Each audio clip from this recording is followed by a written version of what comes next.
এরপরে আবার লাস্টের ম্যাচে আপনার করলো, এই যে ওর নাম কি, নাহিদ রানা, ওর মুখের অঙ্গভঙ্গি দেখে আমার মনে হয়েছে যে একটা গালি দিয়েছে, একটা বাজে গালি দিয়েছে। আমি ওর ওর মুখের যে মুভমেন্টটা দেখেছি ওটাতে আমার মনে হচ্ছে একটা বাজে গালিটা দিলাম না এখানে, তো এই গালিটা সে দিয়েছে বিশাল, আরে বাবা রে বাবা, বিরাট আকারের উত্তেজনা, মনে হয় ভারত পাকিস্তান খেলা হচ্ছে।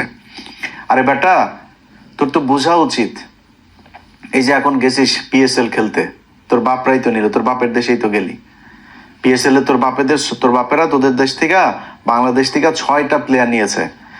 আর আইপিএল এ নিয়ে যাইতো সাকিব আল হাসান, পৃথিবীর শ্রেষ্ঠ একজন অলরাউন্ডার, সবচাইতে ধারাবাহিক একজন প্লেয়ার, ফর্মে থাকা প্লেয়ার, তারে নিয়ে সাইড লাইনের বাইরে দাঁড় করে রাখতো, পানি নেওয়াইতো তারে দিয়া। অপমান খালি নিত কেন? বাংলাদেশের দর্শকগুলোর স্পন্সর আছে না, ওদের তো প্রোডাক্ট বিক্রি করতে হবে, বাংলাদেশের মানুষ দর্শক তো থাকবে না একজন না থাকলে, নিয়ে বসায় রাখতো। এটা করতো ইন্ডিয়া।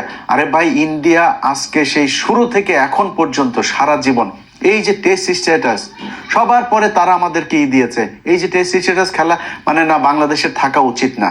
এই যে এই সেবাগ, বীরেন্দ্র সেবাগ, এই শালা বলছিল যে বাংলাদেশের টেস্ট স্ট্যাটাস থাকার উচিত না।